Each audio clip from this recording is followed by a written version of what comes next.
Nagpahayag ng reklamo ang ilang mga tenant ng Maharlika Livelihood Complex kaugnay ng ipinatutupad ng mga alituntunin o patakaran mula nang i-take over ito ng lokal na pamahalaan. Kabilang dito ang pagpapataw ng mga multa sa mga lumalabag sa itinakdang oras ng operasyon. Ayon kay Nanay Mel, isang mananahi at tenant sa Maharlika, hindi sila sang-ayon sa ilang probisyon ng bagong patakaran tulad ng pagbabayad ng penalty kapag nahuhuli at kapag hindi sila nakapagbukas ng kanilang negosyo. Aniya, bukod sa buwan ng renta ay kinakailangan pa nilang magbayad ng multa kapag may paglabag sa mga nasabing alituntunin. Kailangan nga ag-ala kami iti papel or permit na maganda pa na niya nga rason ka nga apay hang ka nga aglugat. Kat importante di nga lakad.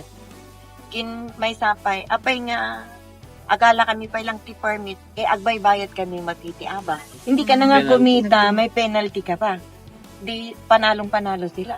Bilang isang senior citizen, sinabi niyang mahalaga rin na magkaroon siya ng day off, lalo na tuwing linggo, upang makasama ang pamilya at makapagpahinga. Hiniling din niya na kung maaari ibalik ang dating oras ng operasyon na alas 6 ng umaga at magsara ng alas 9 ng gabi. Ibinahagi rin niya na hindi umano sapat ang naging pagpapabatid sa mga tenant bago ipinatupad ang mga bagong regulasyon. Samantala, sinabi ni Kayla, isa ring tenant, na mas maayos umano ang naging pamamalakad ng administrasyon noon dahil mayroon silang mas organisadong sistema. Wala pa rin umano nakikitang development pagkatapos ng isang taon ng pag-take over ng city government. Pinagbawalan din umano sila na mag-display ng mga paninda sa labas ng kanilang stall.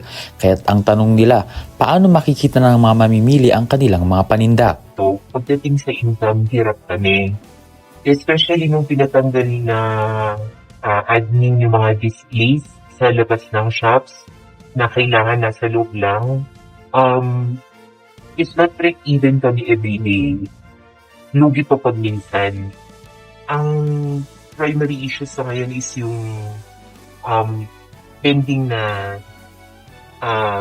rate increase at saka yung management issues yung from sa different stores kasi iba-iba naman kasi yung mga ino-offer naming services.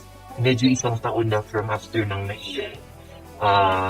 transfer sa city yung pagpapalakas sa Maharlika. Hanggang ngayon, maghintay tayo pa rin.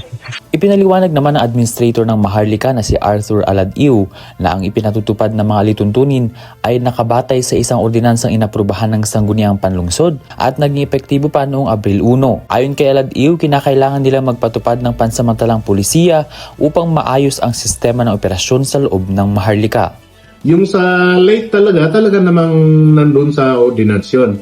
And at the moment is that they already wrote the city council to amend that because that is a policy nga. It is the policy adopted and approved by the city council which we are only implementing as the policy as an interim policy in Maharlika.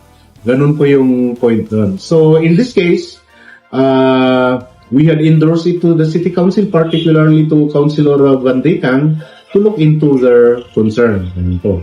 Although justifiable naman na yung concerns nila. Ayon pa sa administrator, ilang konsultasyon na rin ang isinagawa sa pangunguna ng City Council bago tuluyang naaprubahan at ipinatupad ang naturang ordinansa. Ben Pongsila para sa Mata ng Agila Northern Luzon, matatag, matapang, matapat.